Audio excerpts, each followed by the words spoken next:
He dominated his division for years, breaking records and making it look easy. His skills were unmatched, but somehow he never got the spotlight he truly deserved. While others grabbed headlines, he quietly built a legacy. So why was he overlooked? The truth will make you see him differently. There's something about greatness that makes people uncomfortable. Maybe it's when it doesn't come with loud trash talk, or when it doesn't beg for attention, or maybe it's when greatness looks effortless. So effortless, it almost feels invisible.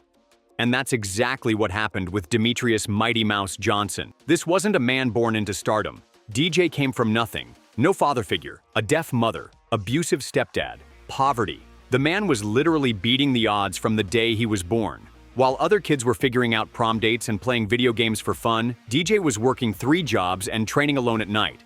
No fancy gym, no spotlight, just hunger and grind. But he wasn't bitter. He wasn't out there blaming the world. He just worked. Silently, and that same mindset followed him into the cage. Now, here's where it gets wild. As good as he was, people still questioned him, still doubted him. The UFC tried to push him into a super fight against TJ Dillashaw, a bigger man from a heavier division, even though TJ hadn't made weight and DJ was already cleaning out his own weight class. And when DJ refused, they accused him of ducking. Imagine that. The most dominant champion in UFC history being pressured like he owed them something. But let's go even deeper.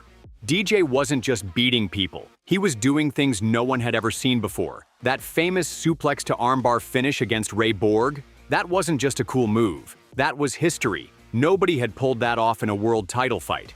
Nobody. And DJ hit it in the 5th round, when he didn't even need to. He wasn't fighting safe. He was creating art in real time. But it didn't matter. The UFC still didn't know how to sell him. Because he wasn't controversial. Because he wasn't a loudmouth. Because he didn't fit the mold. And while guys like Conor were building empires with their words, DJ was being handed the lowest-selling pay-per-views in UFC history. The irony? He was better than all of them. Sharper, more skilled, smarter. But in a world chasing headlines, he was too real for the hype machine. And that's when it happened. The UFC traded him. Trading the greatest of all time. Not retiring him, not celebrating him, trading him for Ben Askren, a joke to them. But to DJ, it was freedom, because now DJ was about to walk into enemy territory and prove something even bigger. Demetrious Johnson had finally arrived, but his fight against Ian McCall, set to launch the UFC's brand new flyweight division, was anything but smooth. In a brutal 3-round war, DJ came in with a strict no-carb diet that completely backfired. By round 3, his body was shutting down. He gassed out, slowed down, and got battered late. The fight was so close, the judges messed up the scorecards. It was announced as a win for DJ, only to be overturned later to a draw. A rematch was booked. And now, the pressure was on. Because this wasn't just another fight. This was for a shot at becoming the first ever UFC flyweight champion. If Demetrious choked here, he wouldn't just lose. He'd lose the opportunity to build his own legacy. So what did he do? He adjusted, rebuilt, he refed. And when they fought again just a few months later, he dominated. This time, no confusion.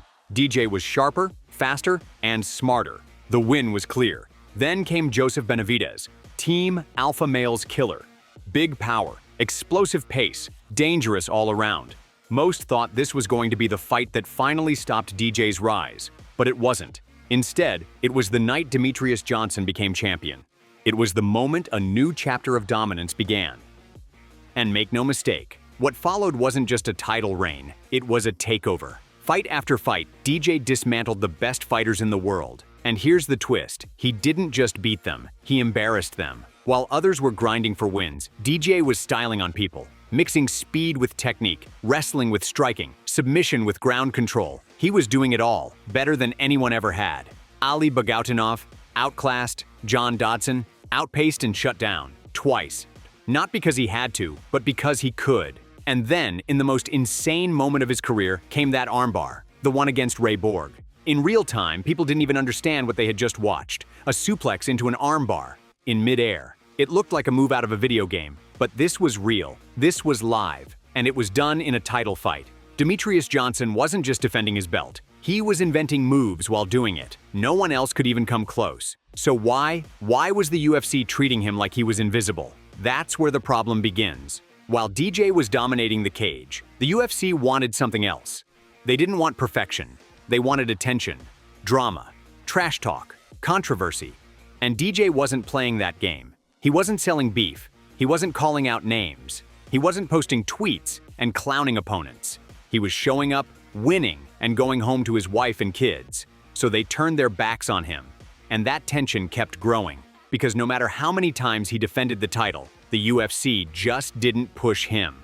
And now comes the real twist, the one that would change everything. And here's where things truly got ugly. Despite breaking the UFC record for most title defenses, 11 by the way, Demetrious Johnson still wasn't treated like a top star. The promotion barely promoted his fights. Pay-per-view numbers stayed low, and instead of praising his greatness, the UFC quietly started looking for ways to move on. Then they threw him a curveball. T.J. Dillashaw. A champion from the bantamweight division, Dillashaw wanted to drop down and fight DJ. The UFC loved the idea. The fans wanted it. But DJ? He wasn't biting. He asked for fair pay. He wanted contract protection. He wanted to make sure this wasn't just a setup for his downfall. But the UFC? They pushed back hard. Publicly. Dana White even went on interviews calling DJ out, saying he was ducking fighters. The same fighter who'd smashed every single contender for years was now being called scared? That's when things broke.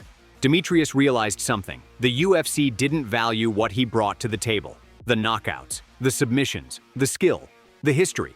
None of it mattered if you didn't bring drama and chaos. So DJ made a move no one saw coming.